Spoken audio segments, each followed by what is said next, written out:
今仔日早起，咱先来关心台湾两大外送平台 Uber Eats 并购Foodpanda受到外界关注，而且嘛出现反对的声音。公平会昨天召开记者会，宣布决定要延长审议，无包括休困日延长60天。也若这审议的结果上班伫明年3月2日就会出来。这么行伫咧路的大路巷啊，拢定定看到外送奥多拜伫咧送餐。Uber Eats 宣布要用大约新台币308亿的现金并购Foodpanda伫台湾的外送事业。案件爱公平会登记，公平会昨开记者会，宣布延长审查60天，要重新界定市场加高算上升的市占率。结合以后，整个市场的我们所谓的市场集中度将会增加。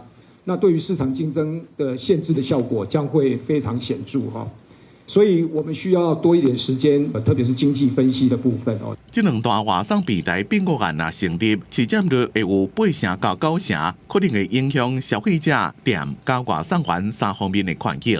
最近外送员正回头抗议两间业者合并，劳动部也发函予公平会表示反对。公平会讲会尽量在明年3月2日进行有答案。那个60个工作天是一个上限啊，并不表示说我们一定都要审到60天，所以我们会尽快在60天之前，我们尽速把这个案子审理完毕。